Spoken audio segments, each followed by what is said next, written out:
Evening, good evening, everybody. Daine is here. I'm so excited to have this conversation with Daine. Good evening, my legend. How's it, bro? I'm good, thank you very much. How are you doing? Yeah, I'm very well, thank you. No complaints, eh? Hey, how is lockdown treating you so far?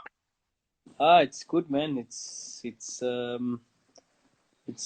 up and down. It's okay, I think. Mostly. Mm, Sometimes it gets to you, and other times it's good. But it's nice to be have uninterrupted time with the family. I think that's mm. the best part of it. So yeah, we just take it one day at a time and see how best we can overcome it. First and foremost, Daine, thank you very much for agreeing to have a chat with us. It means a lot. We appreciate you so much. This is a platform that we have created as football fans to show appreciation and to show how much we love and appreciate you as our legend. Thank you. You're welcome, man. Thanks for inviting me. A young boy from PE. How was it like growing up in PE? No, good. It was very calm place. You know, if you drive for more than 15 minutes here in PE, you are actually leaving PE. So yeah, it was very ordinary. You know, growing up in Galvindale, Mm, a lot of sports personalities come from there. A lot of cricketers, especially. So mm, Fine Ashwell Prince and Garnet Kruger, Alvaro Peterson, all the guys, Robin Peterson, all the guys who went on to become Proteas players. No, mm, so it's a very nice area growing up. Sporty, very sporty. And then I mm, started playing soccer at the age of 8 years old for Glenville Celtic. And then mm, obviously moved away from PE when I was 14 years old. mm. And I believe that at a young age you played with Rio van Heerden in PE. Yeah, we grew up together, me and Rio. Mm, Went to the same primary school and same high school as well. We used to walk to mm, school together. So mm. yeah, we grew up very close. And yeah, part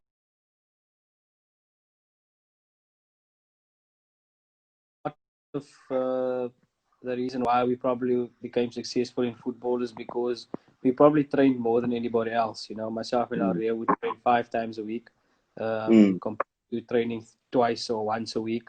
So mm, we became a lot stronger and a lot better technically. And obviously, football-wise, the more you train, the better you become. So I think the advantage we had in the end was more the fact that we trained more than the players that we came up against. At the age of 15, you were forced to leave home and to go and live in Joburg. Yeah, Was it a cultural shock for you? yeah, definitely was. Obviously, going to the School of Excellence, Transnet School of Excellence in Villiers-Fontein. Mm, When I went to grade 10, obviously I went there, mm, and obviously having to learn new language and new culture.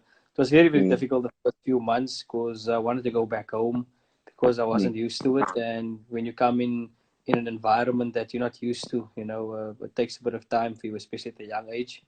mm, But I think I persevered with the help of my parents and my family. They obviously encouraged me to stay on and give it a go. And only in the second year, I really found my feet at the School of Excellence after learning a bit of a language, a bit of Zulu, and mm, getting used to the culture because I grew up wasn't used to eating pap and vlees, pap and wors, and I mm, actually love to eat it, and to this day I still enjoy eating it. mm. And I believe then a certain Peter Mosemane came looking for you. Yeah, Coach Cornele Kopo was the first one who showed interest in me at the School of Excellence. Obviously, having worked Mm, with Coach Mazibuko and Coach Sam Mbata, who's now both coaches are now at Sundowns. I think Coach Cornele Kopo obviously was following me since 2001, where mm, we by 2002 at the Bale we knocked SuperSport out of the Bale quarterfinals, and ever since then, Coach Kopo really kept track and obviously wanted me over. And Coach mm, Piso actually came down to watch one of the matches at the Bale, and he encouraged Coach Kopo to really pursue me and really get me. And Coach Kopo never really lost touch with me. So when I matriculated, because there was the rule at the School of Excellence that you can't leave the school unless you've completed matric. So upon completing my matric, I then joined Super Sports Academy in the 2003 because I matriculated in 2002.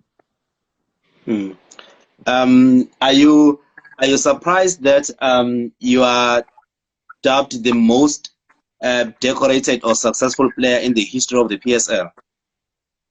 Yeah, it's humbling when while playing and you're winning all the cups and all the trophies. You don't really take it. You don't take really that much stock of it. But I think now having played finish, you kind of appreciate it more. And if anybody had asked me, probably when I started playing, if I'd achieved what I did in the game, I would have probably laughed and said to them that they're wrong. It's pretty unbelievable and everything I've achieved. But Hmm. it was hard work, dedication, and a lot of sacrifice.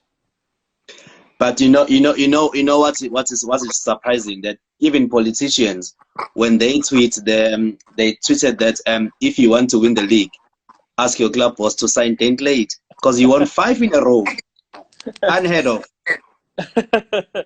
Yeah, I was called the lucky charm, obviously winning 3 titles with Supersport firstly, Mm, and then 5 times in a row, twice with Pirates, and when I went to Wits, mm. Coach Gavin obviously signed me, and then I won my sixth one, and Coach Gavin's fourth.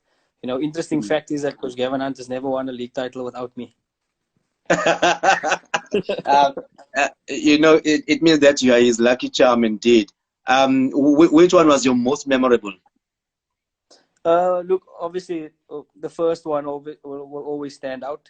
I think the first time in anything in life that's good is always a Mm, joyous occasion. But mm, I was fortunate enough, to have three first times. So the first time at Supersport was very good, and then the mm, first time at Pirates was really special as well, and then mm, obviously the first time at Wits as well. So again, I'd say I'm fortunate in having able to experience the first league titles at each of those teams that I was at. mm. Football fans nicknamed you Umatatazela. Do you know that nickname? Yeah, I know it, and especially when I joined Pirates, they used to call Mm. me, you busy. They say you busy. That's why they gave me that Yeah, nickname. but Just because I was on the ball, always crossing and always taking players on. So mm. yeah, it's obviously a nickname from the fans, and you can't really choose what the fans call you. So it kind of stuck around. But did you like it? Yeah, I didn't hate it. It's not my favorite name, but I mean, if people call me that, and they feel comfortable calling me that, and it's not a bad name. It Mm. could have been worse. I have Bryce Moon.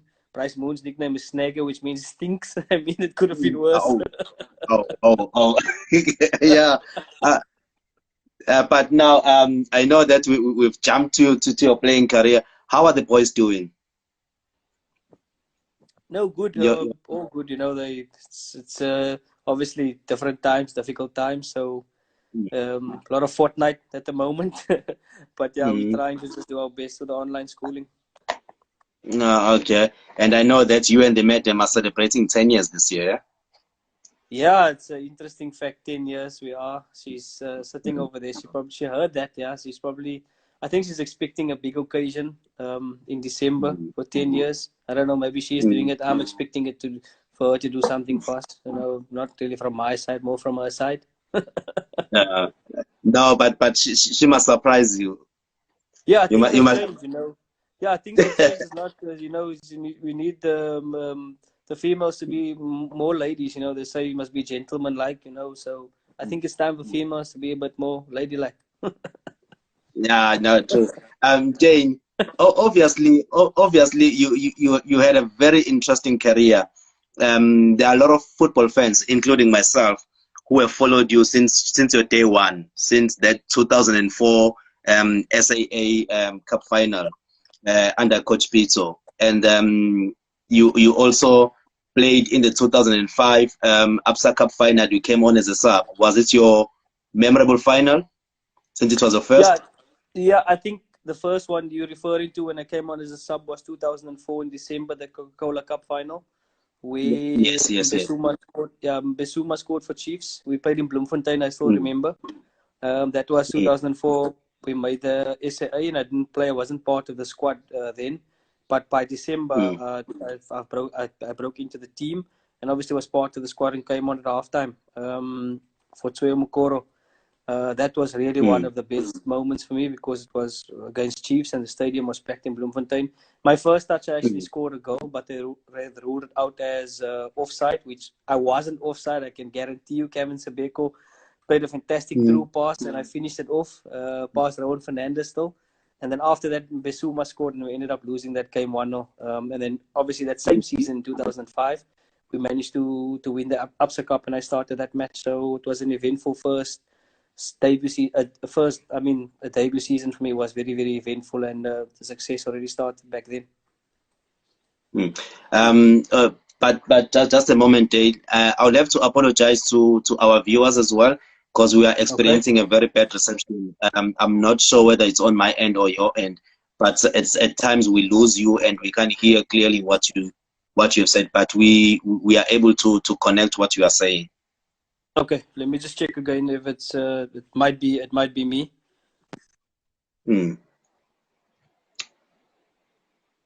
Apologize. I apologize, guys. I am also experiencing bad reception on my end, but we'll ask Daine to see if he can change his location or change his position so that we'll be able to hear him clearly. And yeah, obviously we need VAR for those past games because we can't have Daine. I'll bring him back again.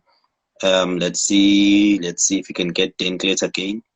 Yeah, we are having a conversation with PSL's most decorated player, Daine Klate. Let's see if we can get Daine again. Let's see if we can get Daine. Okay. We'll wait for Daine to come back. If you have any question for Daine Klate, please feel free to post them. To those who are joining us for the first time, this is Football Live Chats. We chat with all the football stars from the fans' perspective. These are questions that are asked by fans to their favorite sports stars. You can catch up on all the conversation we've had in the past on our YouTube channel. It's Propilani. And you can always join the conversation on Twitter at Propilani. Yeah, that's the important information that I need to share. I cannot tell when we're bringing in Coach Steve, but you can always tweet Coach Steve and ask him to join us because, football personalities, sometimes they are very skeptical when it comes to these chats, especially with football fans. So if you tweet him and make him aware that we have this platform for him, please, do so. Let's see if we can get Daine.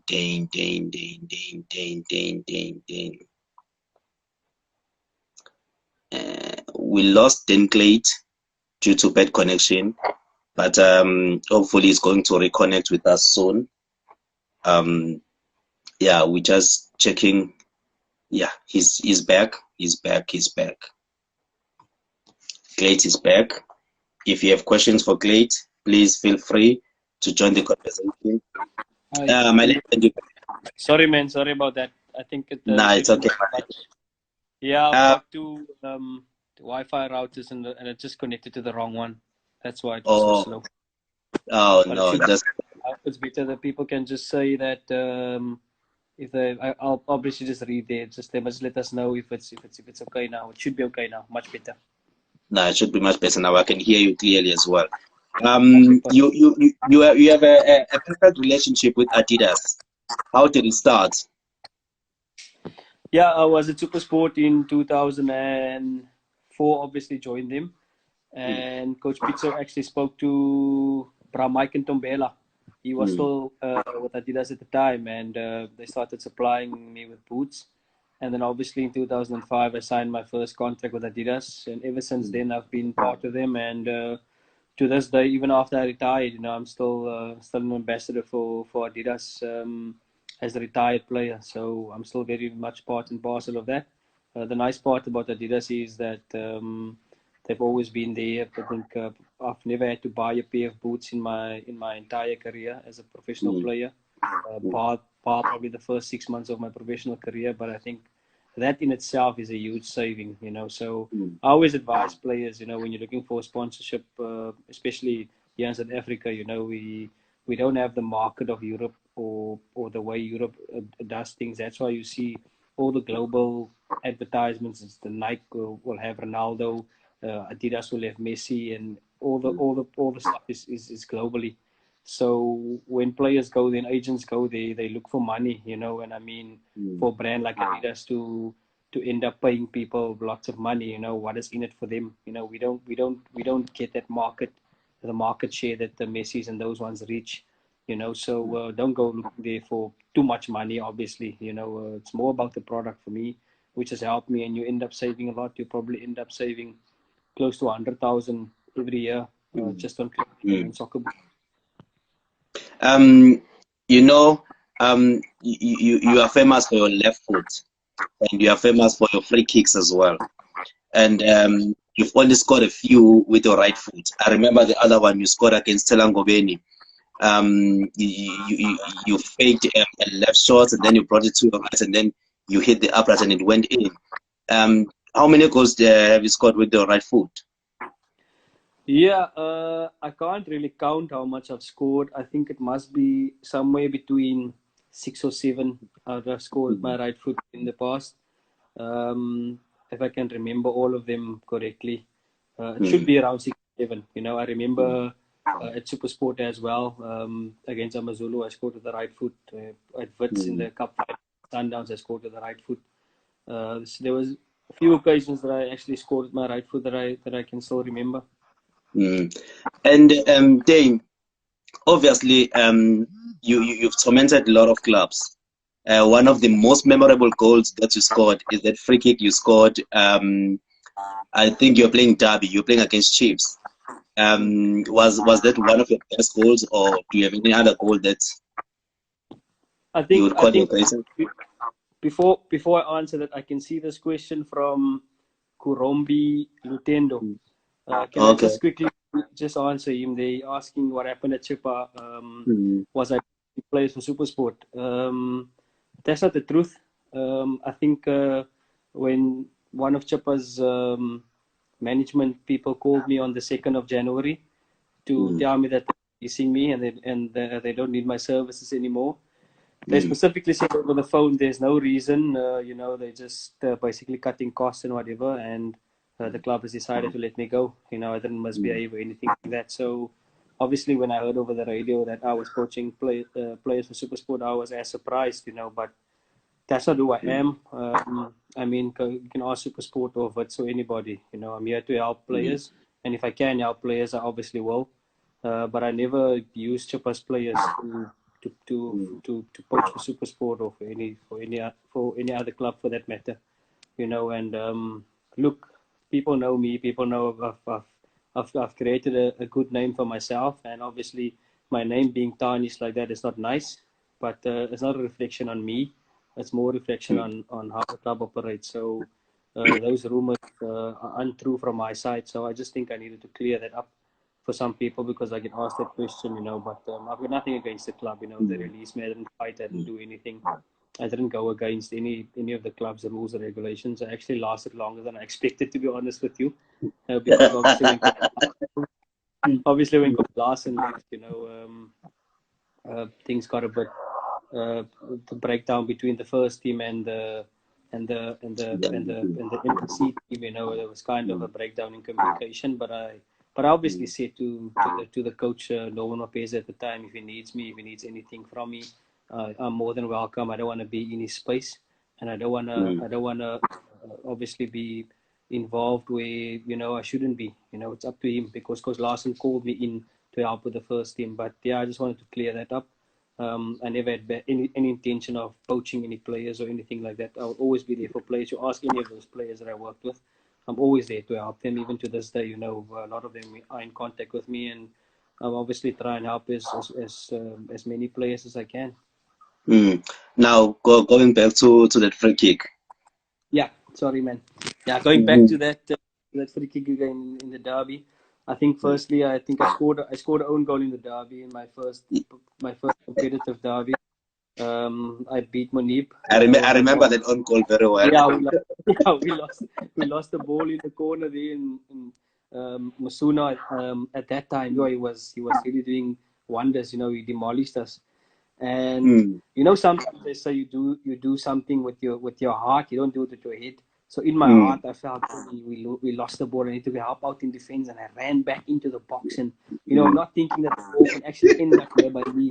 So you instinctively went there emotionally, and Coach Ruud Krol at the time used to mention that all the time in his team talks. He used to say, sometimes as a player, you need to do things with your head and not with your heart.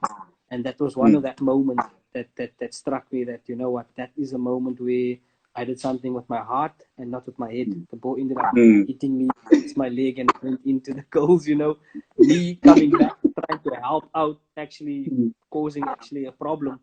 But yeah, I bounced back, and obviously scoring the free kick to kind of equalize and balance things out a bit more. So you'll find out of, if I can put it, out of 10 people, 7 people will 8 people will talk about the free kick, and you'll find that 2 Chief supporters that will say, yeah, but you also scored a goal, So 8 out of 10 are in that situation, yeah. But yeah, it was a good moment for me, and I think anybody, the derby, if you score in the derby, that's what all the Pirates faithful will remember me for. Even Chiefs people, the free kick was very, very well struck.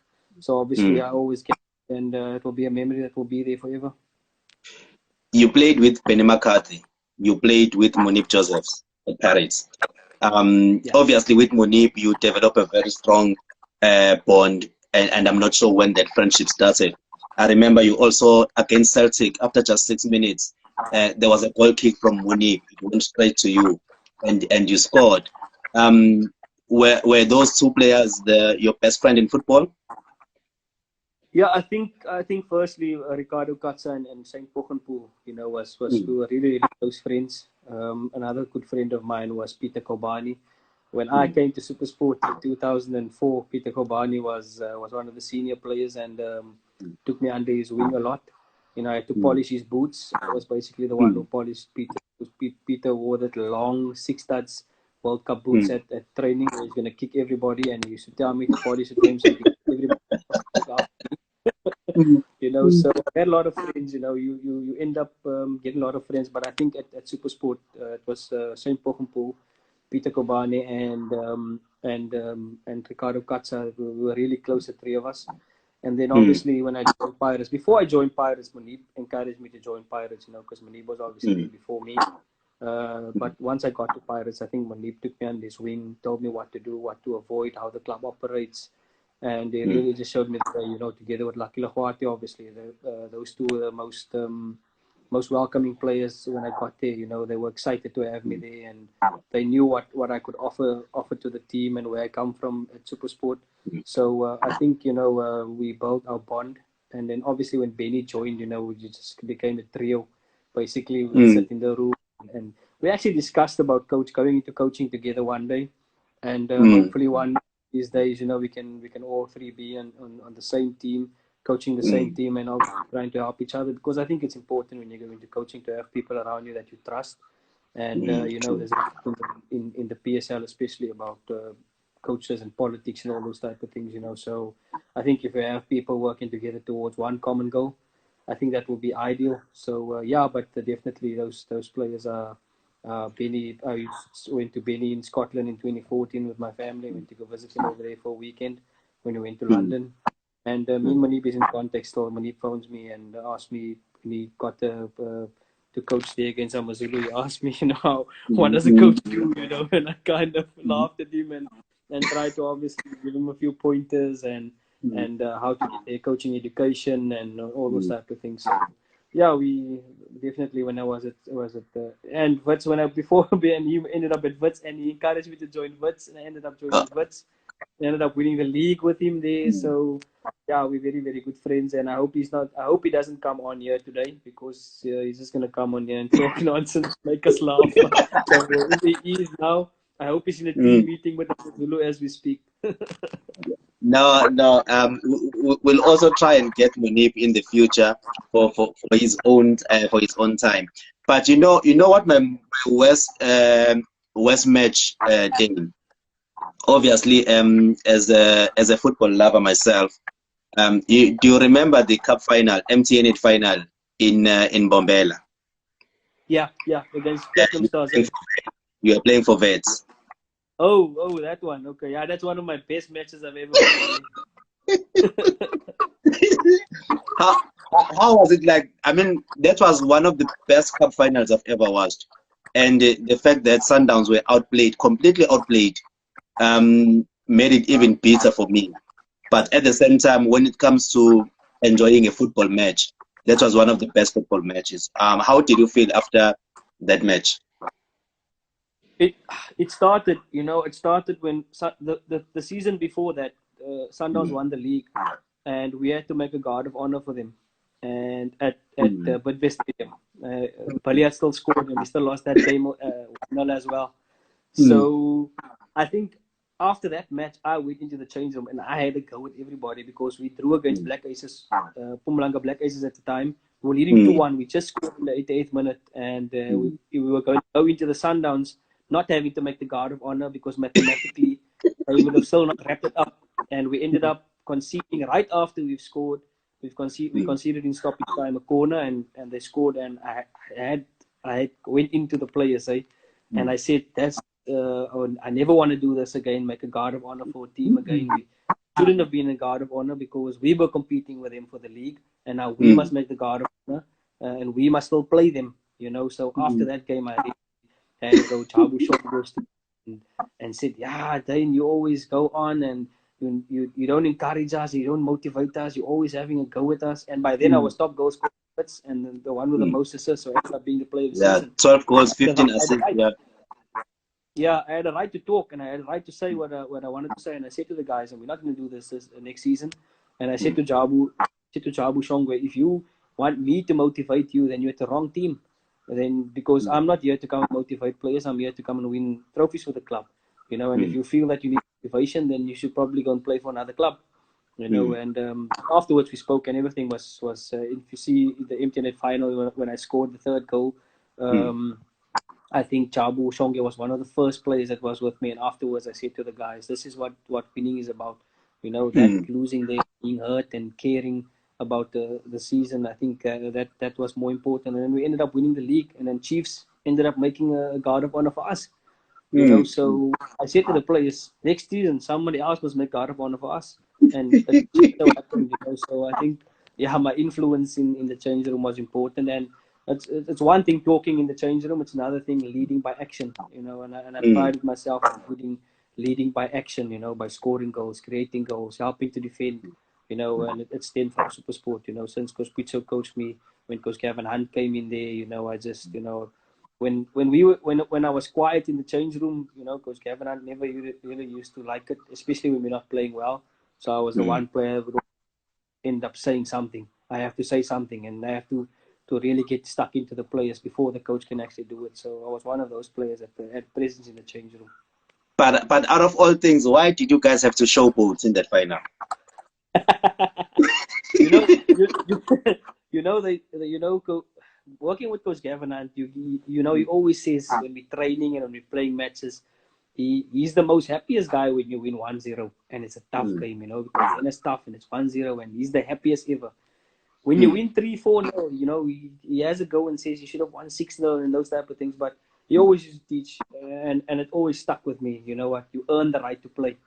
We were mm. leading 3-0. Why not? I mean, it wasn't showboating that bad. We kept possession. We never gave the ball No, away. you did. I mean, you look at Kolam Mlambo, for example. I don't know how he did it. When I watch that, I still get goosebumps. We Mm, just kept making triangles and knocking the ball. At one stage, we knocked the ball and we ended up taking a shot at goal. mm, So by all means, we earned that right to play the way we did at the end.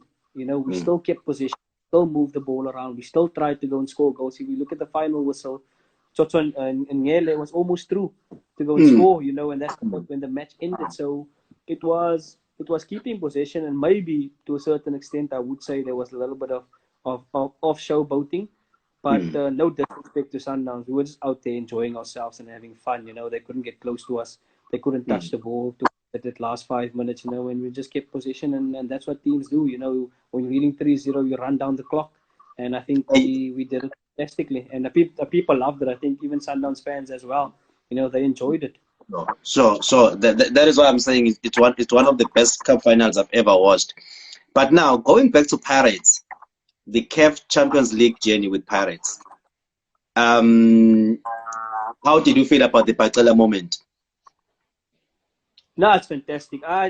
We enjoyed ourselves. I think, you know what, if you're part of a team, and when people have a go at Lennox on social media, and we're all part of a team, and nobody goes out on the field and says, I'm gonna go out now and I'm gonna go play bad, or I'm gonna go out and I'm gonna go miss an opportunity, or I'm gonna go out and I'm gonna miss a tackle or something like that.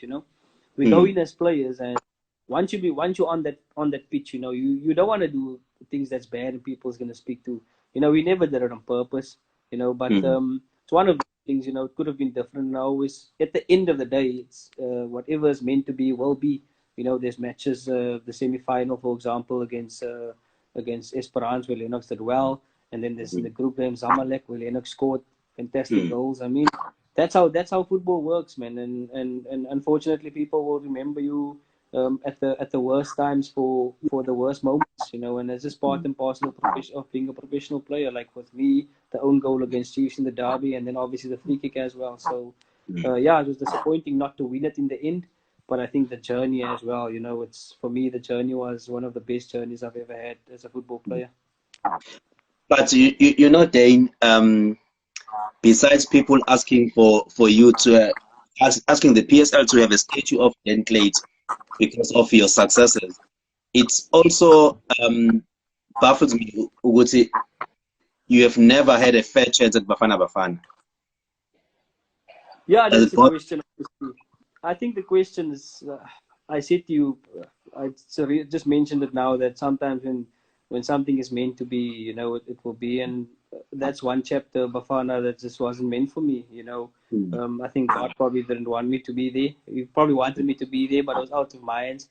I think I control whatever I could. Leading up to the World Cup, especially, I always have this conversation about leading up to the World Cup.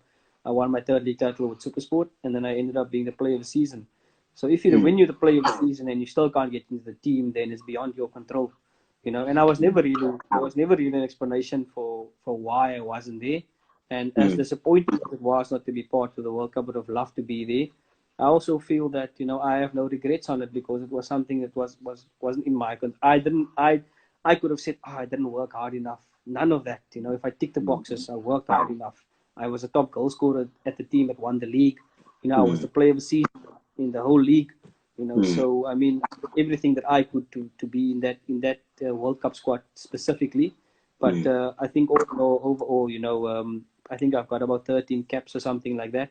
I think I have one or two starts. My first, under Stuart Baxter was my first start, and then obviously, I think some people say, and I had this conversation with someone on Twitter the other day, that I was one of those players that was just good for the local game, and I beg to differ, because it's one thing saying that. I asked this guy, so out of the matches you watch for Bafana, me playing, what would you say? Why do you say that?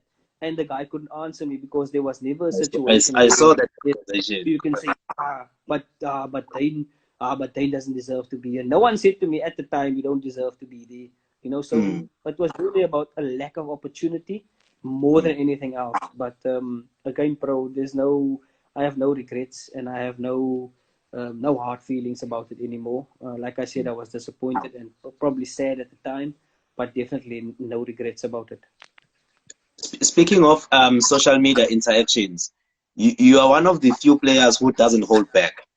When you see an unfair comment directed towards you, you reply instantly. You got that part. You are one of the.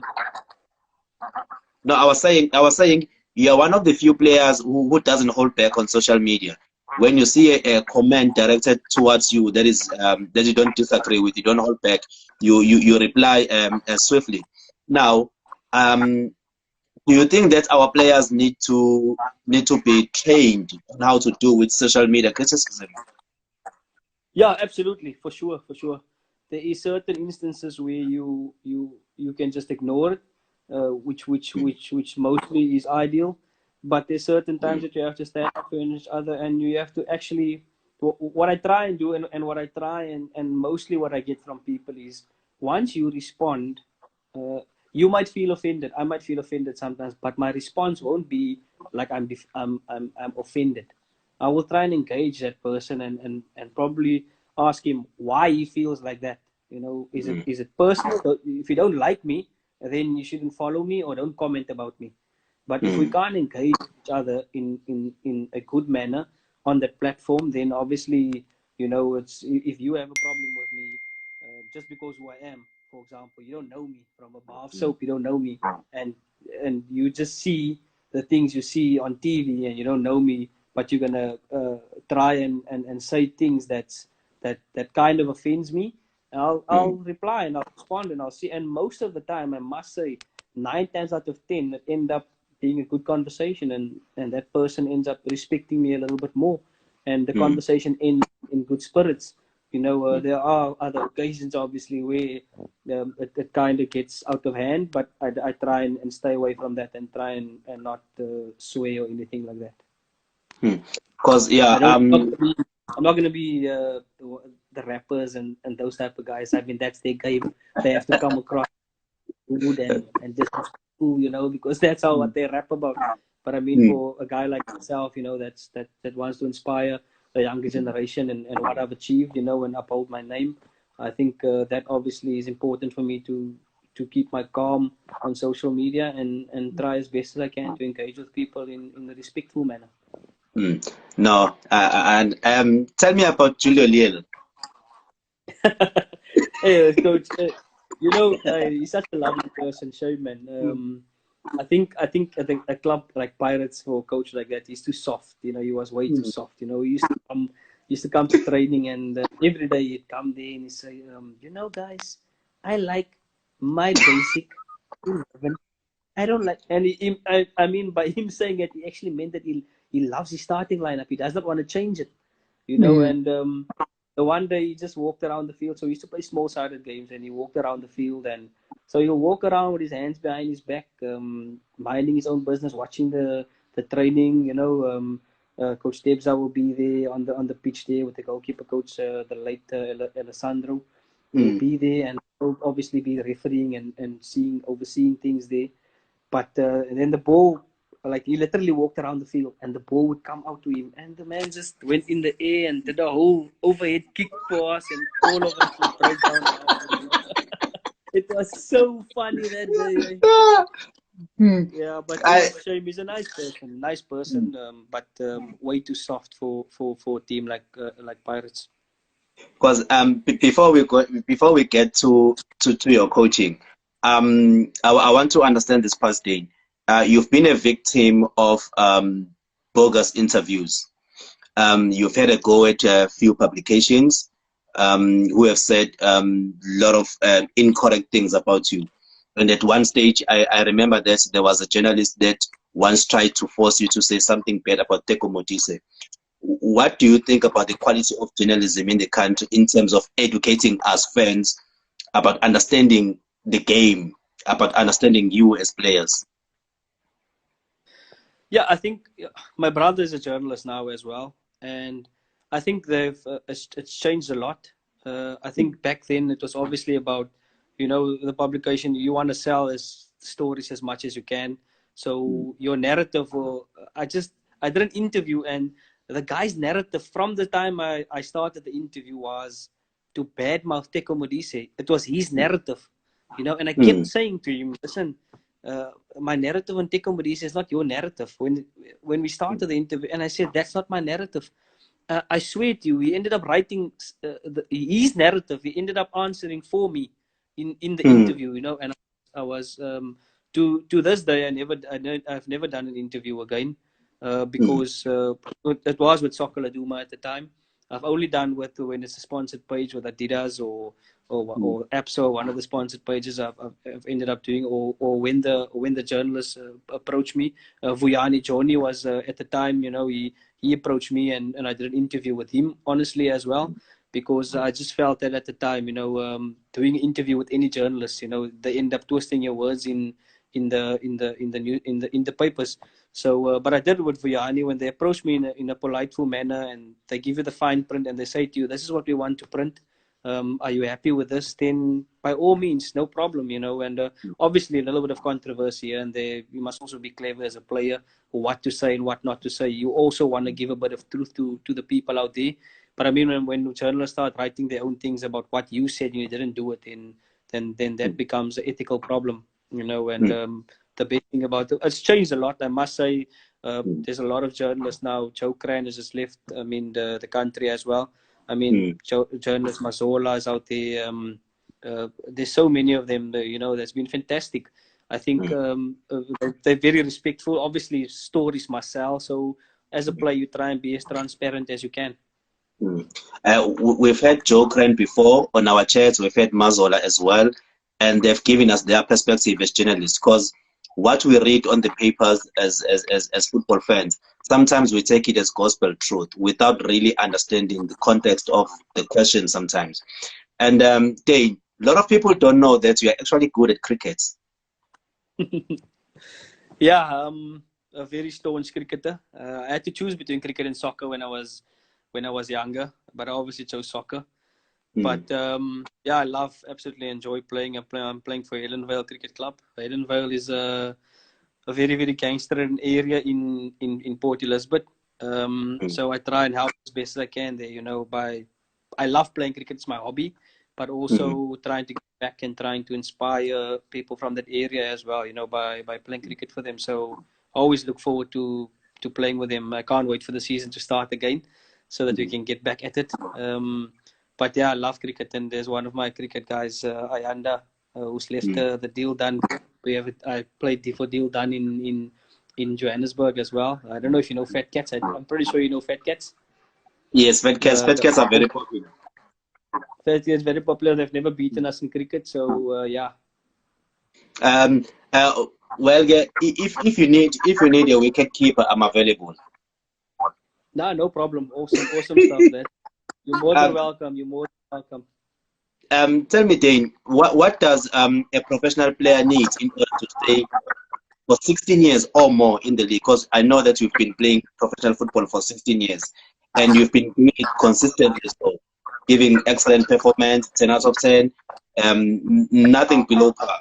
What does a professional player need to stay consistent in the game? I think a lot of it boils down to respecting the game. I think I've always respected the game, and everything I've obtained, the house I bought, the car I bought, the name I have, when I go to Spa and people say, they're Daine, how you Daine? And people want to take a picture with you. It's all because of the sport that you play. It's all because of soccer. It's not because of me.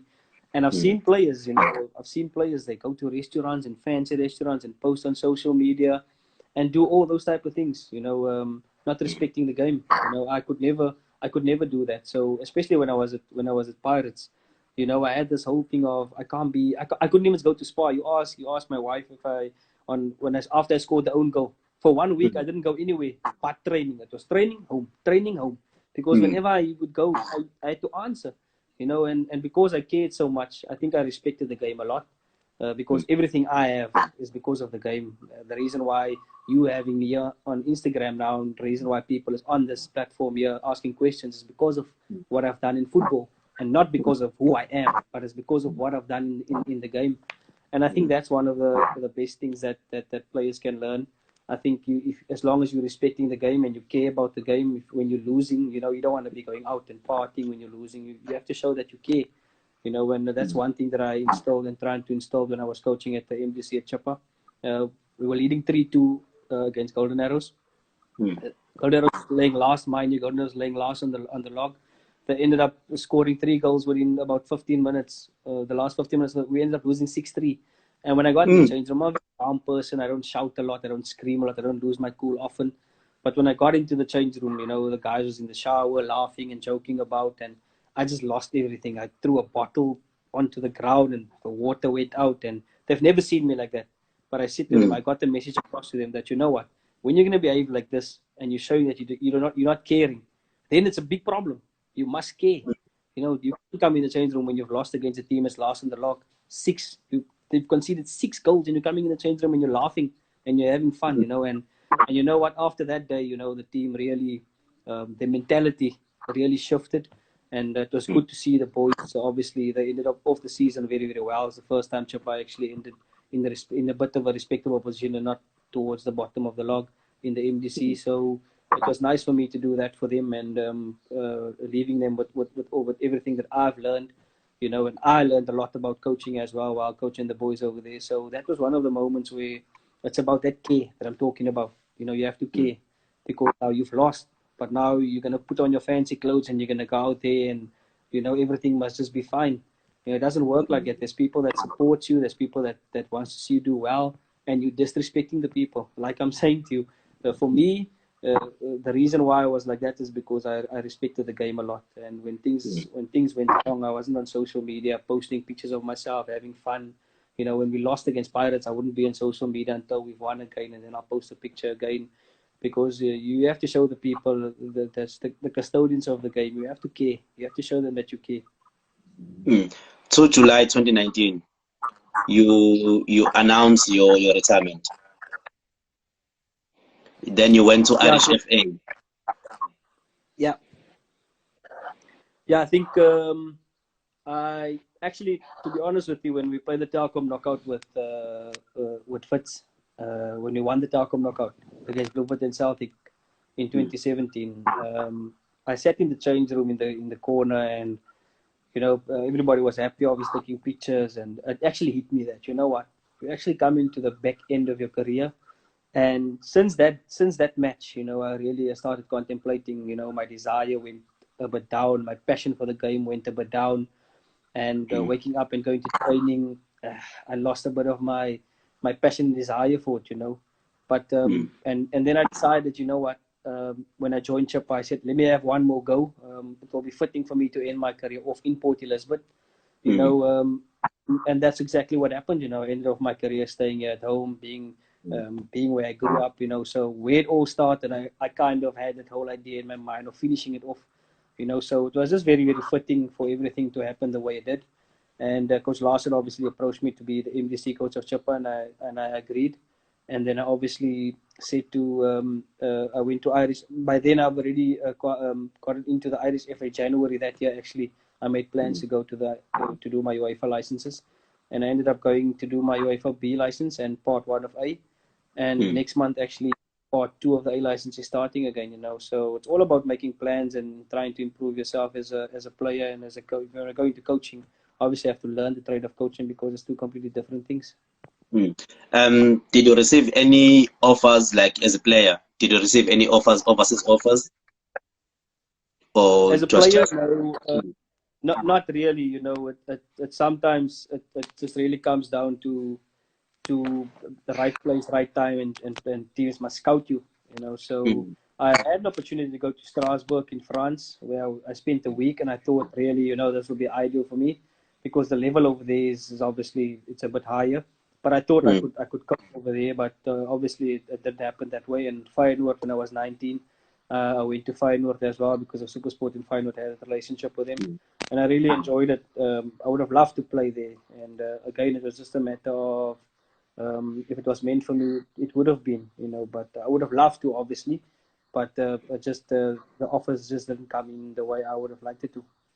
Daine, obviously, for the past few weeks, there've been a Black Lives Matters movement.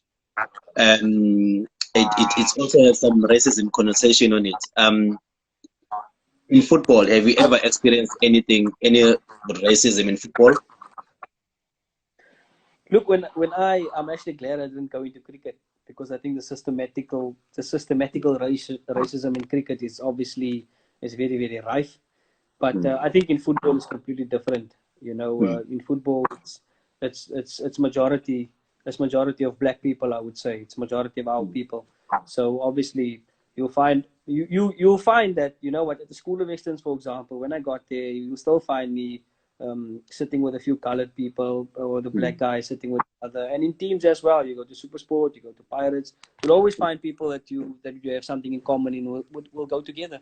But it doesn't mean mm, that I'm not sitting with you, pro, that I don't like you, or I disrespect you. It's not like that. We grew up, we grew up like that, you know, in a mm, system that was put out like that. So when you go in and have supper, you'll go to any team I played for, you will find myself and Manib and Benny at one table, and you'll mm, find Happy J and Senzo Meiwa and those guys at another table, you know. But it's never. mm, But when we go on the field, it never affected us, you know. So if it mm, doesn't affect you on the field, I mean, no one had nothing against each other. It was just how we grew up and how you want to sit at the table, who you feel comfortable with. That's gonna have the conversations that you want.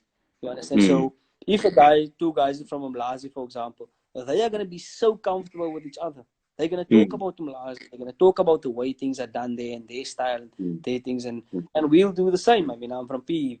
I mean, Manib is from Cape Town. You know, mm, we had Salazar Rogers, Nasir Ali. I played with them at Bidwestwitz, and we were together because we grew up in a colored township, which is rife with mm, gangsterism and gunshots and those type of things, you know. So you end up sitting with them and having discussions because you're comfortable, and that's how it's supposed to be, you know. So mm, again, I never really experienced it while playing. You know, there was never mm. really racism involved in blatantly, you know, whether it be from a coach, whether it be from players. You know, it was never really that. You know, it's just about you always go there where you feel comfortable. You know, and people might see it if you walk into a room. People might see and think, why is the colored player sitting here and the black? It's not like that. You know, it doesn't Mm, work like that. You know, you're just there because we're talking Afrikaans, for example, and in that table mm, they're speaking Zulu, for example. But mm, we can leave that room and go onto the field, and everybody is for everybody. You know, and that's the nature of the game, and that's the nature of how we grew up. You know, but in cricket, obviously, it's different. But I think systematical racism hasn't been that much in football. mm. I know that you've been a studio analyst at ETV, if I'm not mistaken. You were doing So Champions League you matches. Are you looking at doing it in the future? Yeah, it's something obviously that interests me. Mm, I would definitely look into it, you know, and especially now that I'm busy learning about the game more. I'm actually mm, analyzing. I probably bore my wife already now, every day with analysis of the matches, because obviously with football being back, every day there's a match, and I break down the matches for myself, and then I try mm, and share with her, because obviously it's a lockdown. You can't be visiting people and gathering and chilling with the guys and watching the game. So yeah, it's definitely something, and I learn a lot over here. You know, just sitting and watching the games, and I sit in and listen carefully, pre-match, halftime, post-match. I listen to mm. everything, interviews, everything, because I'm on that learning part at the moment about coaching and about the game. So definitely, I think being an analyst is obviously something I wouldn't mind. You played under Coach Pizzo. You played under Coach Gavin. Out of those two coaches, do you see Daine Klate? I'd like to. I'd like to. You know what? I took a lot away from coaches when I played for them. Mm, There's a lot of things that I didn't like certain coaches did, and there's a lot of things that I loved that certain coaches won. So there's mm, the positives of Coach Pizzo and there's the negatives of Coach Pizzo. Then there's the mm, positives of Coach Cavanagh, and then there's the mm, negatives of Coach Cavanagh.